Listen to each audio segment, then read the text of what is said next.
Hello YouTube, Goddard Radio Mosca here again with another beer review for you, as is usual. For this one we're going to go back to Bavaria and have a beer that's actually pretty special for you today. I've had this one before and it really is a beautiful beer, and for many people this guy is considered the sort of go-to Doppelbock, if you like. So we're going to have a little look at the Klosterbrauerei Andechs and have a look at their Doppelbock Dunkel. And as I say, this is the sort of benchmark, or many people consider it the benchmark for the Doppelbock style of beer, and it really is beautiful. So I look forward to doing the tasting part of the video. So as is usual with my beer reviews, you can find out a little bit more about the history and things if you are interested. In the video description there's the link to the brewery website there. I'm going to take you through a brief history and tell you a little bit about the brewery and the monastery and stuff like that. But as I always say, if you are simply just interested in the tasting of this beer, then feel free to go on towards the latter part of the video and you will catch that particular segment.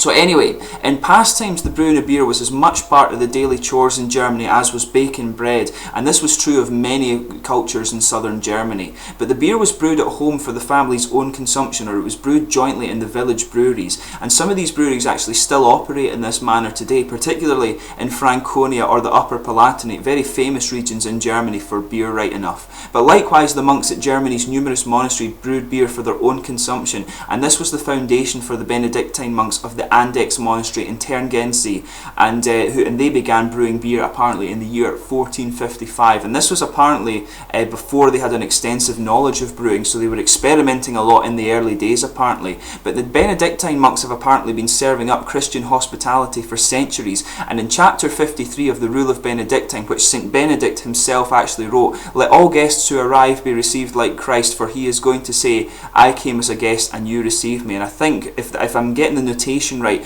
it's from Matthew chapter 25 verse 35. I'm not sure about that, so Christians please correct me if that's wrong. But thus the guests to the monastery were treated to a helping of the Andechs beer, and apparently the Benedictine monastery in St. Gallen is considered to be one of the monasteries who embraced this beer culture to the maximum. And while the building was never completed, the plans showed space for no less than 3 breweries within this single monastery, and apparently each brewery would produce a different type of beer. One was a simple thinner beer for the poor pilgrims and guests, 2 was a normally brewed beer for the monks, and 3 was a particularly strong beer for the abbots and high-ranking guests. And apparently in those times the concept of a quality of beer was due to its strength, and I think that's changed today, but there is a sort of art of brewing high-strength beer, as those of you who are into craft beer will well know. But throughout Germany, the monks are largely regarded as the first professional brewers, and back in the Middle Ages, much of their experience in brewing came from observations and writing down their experiences, and many monasteries shared their brewing experience with each other, so there was a lot of collaboration going on even back in these days. But they were also the first to become well versed in other types of food production, such as sausages, bread, cheese and milk and things like that. But beer has been brewed in Andechs since the Middle Ages, when Albrecht III of the House of Wittelbach, the Duke of Bavaria, he founded the Benedictine monastery on Andechs mountain. So you're talking a very long time ago, and it's actually got royal back in this brewery as well. But in 1850 the monastery became the possession of the Abbey of St. Boniface in Munich, and Peter Magnus Sattler left a huge imprint on the brewery as it is today. He modernised the monastery and the outbuildings, which prepared the brewery for the times ahead, and in 1871 he converted the brewery to steam power, and then in 1893 and 1894 he renovated the cask barn and the brew house respectively. Paters Augustin Engel and Maros Rat were actually responsible for other developments in the brewery, such as the new malt house in 1906 and the new filling facilities in 1925, and then again in 1958. In 1968 the malt house was closed, and Brother Oswald Esser, the last brewer of the Andechs monastery, actually went into retirement. But the brewery was beginning to suffer from a lack of space at the Holy Mountain, and the Abbey was actually faced with the question of having to close the brewery or make a venture on a new building. But they decided to do the latter, and under the supervision of Pater Daniel Geritzen, a new building was constructed at the foot of the Holy Mountain, and thus the brewery had the space to grow. But this process began in 1972, and many additions and alterations were made to the brewery over the following years. The filling building was actually completed in 1973, 1974, and the fermentation and storage cellars actually began operations in 1984. Now, Pater Anselm Bilgry, he also expanded the brewery sales division during this time, and between 1990 and 1991, the bottling facility was renovated, and at the suggestion of Abbot Odilo Lechner, light and dark Weiss beers have actually been added to the range in 1993 and 1997 respectively. But today the brewery are committed to continually modernising their facilities to maintain a steady business and security for their employees, so they're continually modernising their brewing processes and their technology and things like that, which is really cool. But they've also been presented with the EMAS certification, and this is Eco Management and Audit Scheme. It's a European Union sort of grant, and as I've mentioned in many of these German beer reviews that I've done for you now, a lot of these German companies are really determined to preserve the environment, and it's a really cool outlook to have on their for their brewery, if you like. But the brewery apparently source all of their ingredients from Bavaria, and all of the hops thus come from the Tettnanger region, which is the biggest hop producing region in the world. And of course all of their beer is brewed in accordance with the German Reinheitsgebot of 1516, which incidentally originally applied to Bavaria. So there's your brief history of the Andechs monastery and brewery, or the Klosterbrauerei Andechs. So we're going to have a little look at the, I'll bring up the camera and you can have a little look at the bottle now. Each of the Andechs beers are pretty much the same label but just different colours, and and obviously you've got a slightly different top label for each different beer as well. So here's the thing here, you can see the picture of the Andechs monastery just at the foot of the holy mountain there, which is quite cool. In fact, sorry, that's the one I think that's at the top of the mountain. That must be the original one. I actually need to go down to near Munich and visit all these places like Andechs and Weihenstephan and things like that, which would be really cool. I'm not sure how well you can see that with the light there, but as you can see, Andechs Doppelbock Dunkel, and it's got a nice label on it there. I think I'm going to keep this bottle actually for when I go home, and this is the Andechs bottle cap there. As you can see, it has the sort of the monastery crest on it, if you like, which is quite cool, and it says on the top 1455, which as I mentioned is the year that they started brewing. But a really nicely presented beer, and as I mentioned, this guy is considered by many to be the sort of go-to in the Doppelbock style of beer. It's a 7.1% Doppelbock, as you might have guessed, so let's get this guy open and get on with the tasting here. So as you can see, a nice little smoky opening there. So let's get this guy into the glass and see how we get on. As you would expect from the Doppelbock, it's a nice kind of sort of chestnut, mahogany colour is maybe a good way to describe it. Let's just see if I can get a bit more head on this guy. A nice sort of rounded head, as I've mentioned, is typical of German beer forming with this guy. You can see it's just under 2 fingers. It's a very sweet smelling beer actually, just when you get it poured out into the glass. But it's a nice sort of beige head, very, very frothy, no bumps in it at all really. But as you can see, if I hold this up to you, it's a sort of dark chestnut mahogany colour, and if I hold it over to the light, it's actually quite a sort of ruby colour, if you like, when the light comes through it.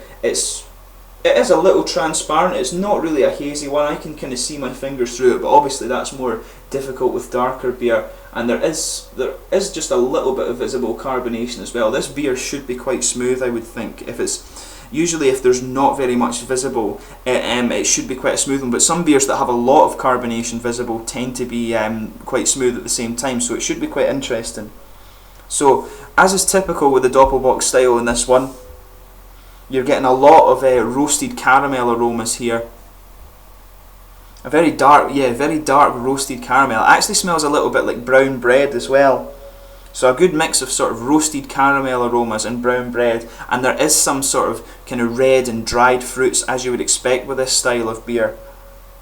And they're coming into the background. There's maybe just a little hint of chocolate with this guy as well actually, which is quite interesting. But yeah, it's a really nice smelling beer. Yeah, there's definitely some chocolate in there mixed in with a sort of roasted caramel and brown bread there, and there is, if you take it in a little bit deeper, you are getting the likes of the raisins and the plums and stuff like that, the very sort of dark red fruits. The head on this guy is just fading to a very sort of thin foamy layer now. But yeah, it's a really attractive smelling beer. There's maybe even just a little hint of sort of nuts in there as well. It really is a nice smelling beer. With this guy, like I mentioned, it's the benchmark of the style, so you know, if you get one of these, just take a little look at it and just take in everything about it. It really is a quality beer. So let's have a little taste of this guy and see how we get on.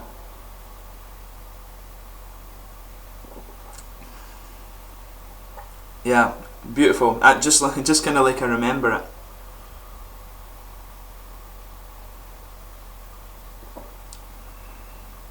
But yeah, very, very deep roasted caramel coming out in here.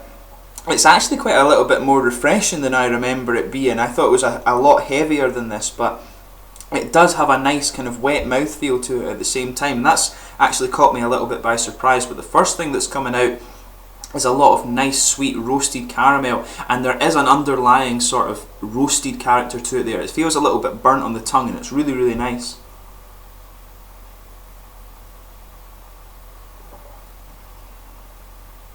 Yeah, absolutely, really beautiful, beautiful beer. But there's a nice bready yeast in there as well. It's almost like brown bread, as I was kind of picking up in the aroma, or the sort of white bread crust, if you like. It's definitely a sort of crusty bread and sweet yeasty aroma. And there's also a little bit of nuts in there as well, I think, with just a little hint of vanilla. A really interesting malt base, actually.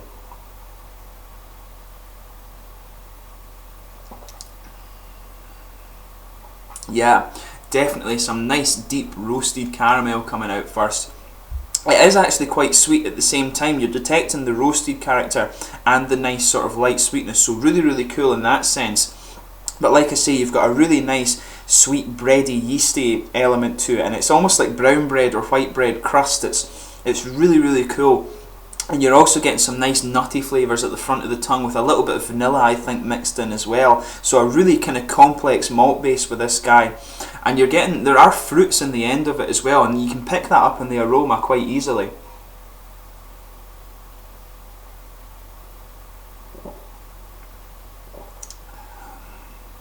Yeah, there's definitely a little bit of kind of, I would say, raisins and plums in this one. There maybe is just a little hint of the sweeter berries at the front as well, but the darker fruits are going towards the back of the tongue, and the caramel and fruits are definitely what are lingering into the aftertaste, and you do have that kind of underlying roasted character that's staying with it as well. So it's a really, really cool cool beer, this one. Really, really beautifully done, and I can see why it's the benchmark of the style, if you like. In terms of the mouthfeel, it's a mid to full-bodied one. It's surprisingly a little quite light and quite refreshing for a Doppelbock at the same time, and it's really well done. The mouthfeel is perhaps just a little bit sticky, and that's probably the contribution of the kind of bread and yeast mixed together, and it's quite unusual from what I remember of Doppelbocks to have that sort of yeasty character to it. So this one is quite interesting in that regard as well. You could maybe even go as far as describing this one as being slightly creamy, but it's definitely got a nice little bit of wetness to it as well, and it makes it a little bit more sessionable. So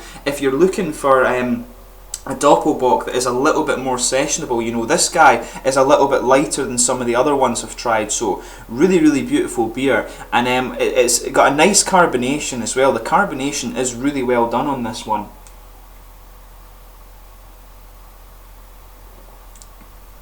It's got just a tiny little bit of an attack, and it comes in and it stays like that throughout, and it complements the beer quite well.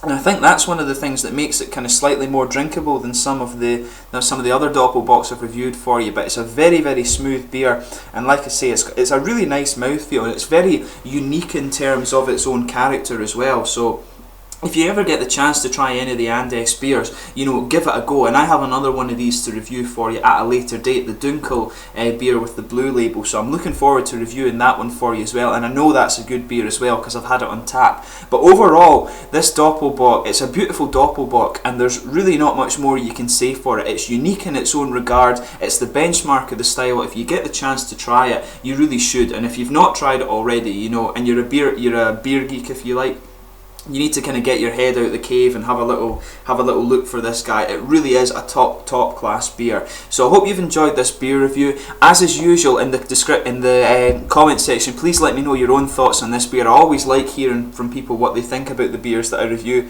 so always interesting to hear that. Check out the brewery website in the video description as well if you want to learn more about the Andechs brewery.